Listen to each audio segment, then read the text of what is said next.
both these fine gentlemen a big round of applause. Yes, indeed. Brought to you by the folks at USO. Thanks to USO for its service to American servicemen all over the world for over 70 years. Right now, we ought to be hearing the two GE-F414 turbofan engines spooling up to their maximum power of 42,000 pounds of thrust. Ladies and gentlemen, I give you your United States Navy's A-18F Super Hornet.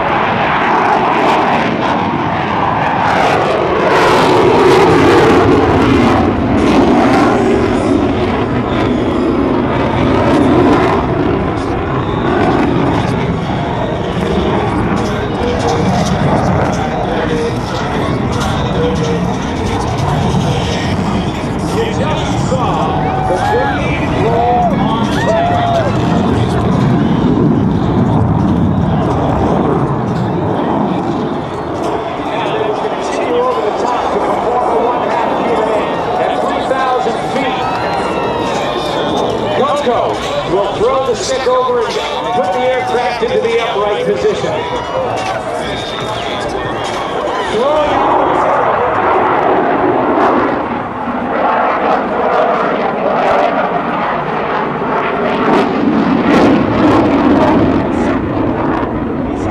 Its ability to operate at slow speeds and high angles of attack. Notice how the aircrew can execute a maximum performance loop away from the crowd. And even at this slow airspeed, Coco is able to rotate the nose 180 degrees about the axis. The Super Hornet's engines produce over 42,000 pounds of thrust in full afterburner. This allows the aircraft to sustain 8 times the force of gravity in a tight turn. Now, ladies and gentlemen, watch as the Super Hornet enters from the left and rolls into a 90-degree angle of bay. As Coco pulls the stick into his lap for the Super Hornet's minimum radius turn to a tail stand. Working his way in, let's check, as they will be sustaining about 7 times the normal force of gravity throughout this minimum radius turn. Take a look. Here comes your United States Navy's F-18F Super Hornet.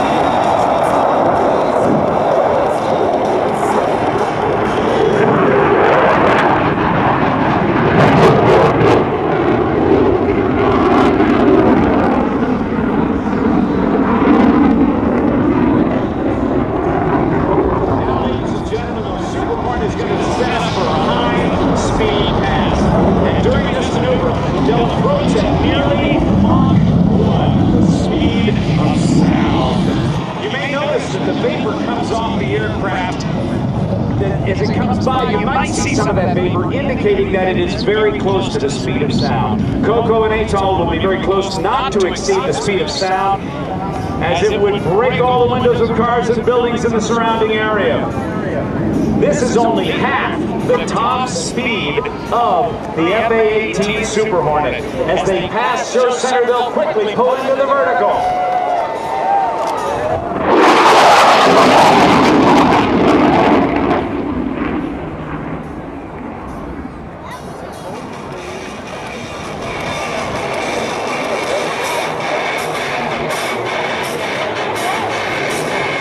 Reaching 5,000 feet. They'll pull over, swap ends very, very quickly, and head straight back down to Earth. They're now going to set up for a maneuver known as the square loop. As the Super Hornet approaches Show Center, Coco will rapidly reposition the nose 4 times while flying a square path through the sky.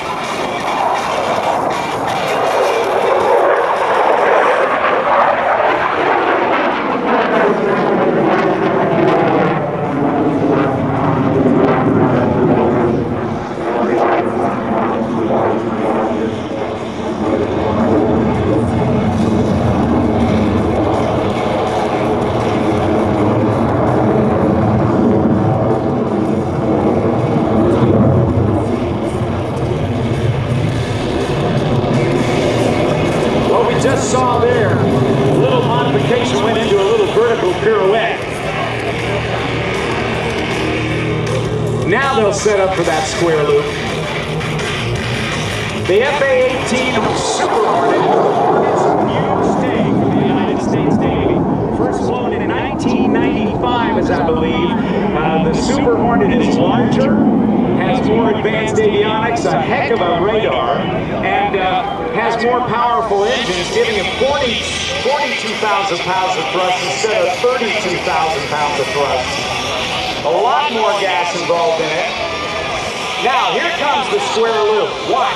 4 90-degree angle changes right in front of the crowd.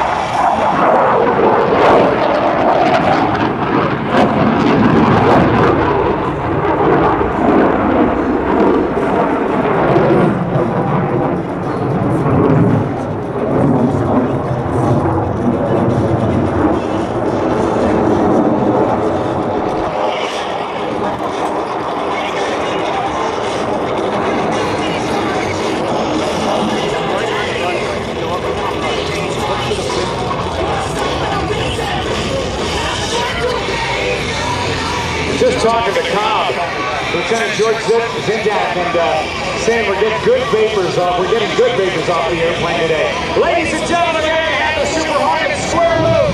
That's your United States Navy Super Hornet. Give a round of applause.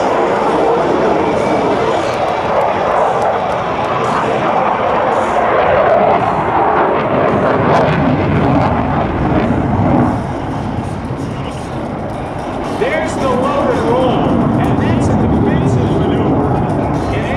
Enabling them to slow down very rapidly and have an enemy shoot right by him. That's just one of the most beautiful maneuvers ever, I think. I love watching that.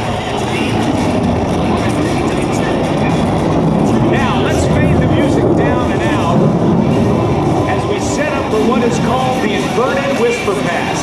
As I mentioned, these General Electric F414 engines generate 42,000 pounds of thrust. Go ahead and fade it out, you guys. Fade it out here a little bit. Now let's listen to how quiet this airplane is at over 400 miles per hour.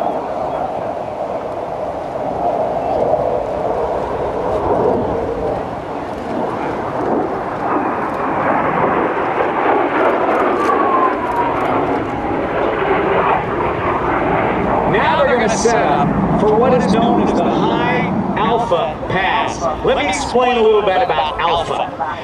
Angle of attack is what alpha means. And angle of attack is the number of degrees that the nose is pulled up above, in this case, the horizon, or down, that's correct, or below. But in this case, we're going to do it a high alpha. We don't want to be pointing down here. But let's see, how much does this airplane weigh? About 44,000 pounds in its current configuration. 44,000 pounds, capable of about 1,200 miles an hour top speed, and it's going to slow down to 1/10 that speed. And I'm going to see if I can go live to the cockpit and say hello to Coco and Atoll. Hey guys, can you hear me up there? We got the line clear off. We're doing about 110 knots right now.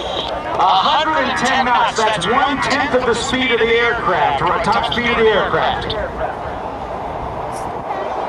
How many degrees of nose up are you? About 28 degrees. Excellent, sir. The folks on the cross, they can hear you. Make some applause so you guys can hear you more. You got that? Thanks, guys. Atoll aboard the A-18F Super Hornet. This is the power as they go up and accelerate into a cubic 1/2 cubic.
ship at 130 miles per hour is extremely challenging and a matter of great pride.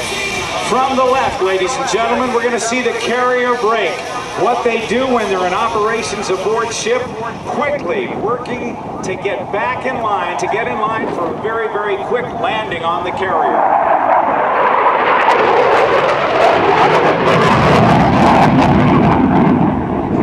In the tailpipes, you can actually see the afterburners working. When the afterburners going, that means there's raw jet fuel being poured into the exhaust. It gives the aircraft an incredible kick in the pants to get into a fight or out of a fight very, very rapidly. Now, what we're going to see next is what is called a touch and go. Every landing that an aircraft makes, a naval aircraft makes, is graded. They land at a descent rate of some 700 to 800 feet per minute, sometimes even more. It is a punishing landing. Naval aircraft have landing gear that are designed to take this kind of punishment as they land in an area only a few hundred feet long. The tail hook extended at the back is designed to catch one of 4 big steel cables stretched across the deck of the carrier. Even when that tail hook catches any one of those wires, the pilot will shove the throttles forward just in case that tail hook should skip. So they'll have enough power to go around. That would be called a bolter. Now, what we're going to see here is a demonstration of a bolter. Here come Coco and Atoll as they set up for landing. We'll see them touch down, shove the throttles forward with enough power to go around even when they're landing only on a few hundred feet of moving and sometimes pitching carrier deck at sea. Touchdown, nose comes up, power comes on, and around they go. That's your United States Navy's pilots. They got the wings of gold.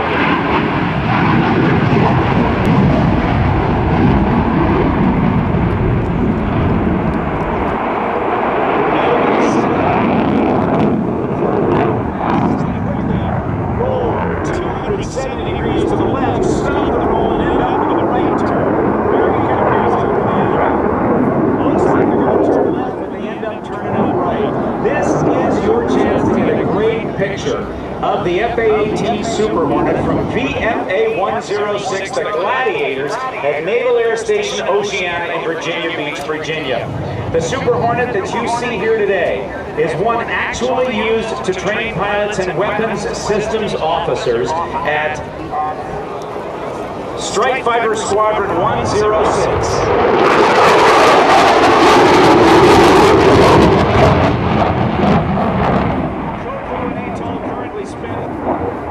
Their time as instructors teaching new pilots and weapons systems officers, or WISOs, how to employ the Super Hornet.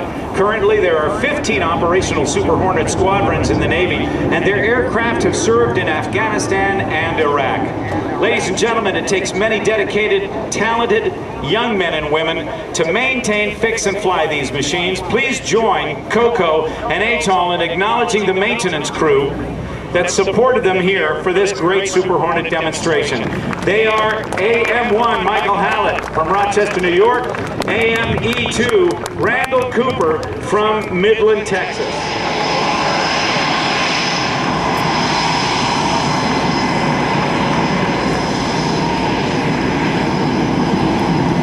Coco and Atoll, give them a wave, everybody.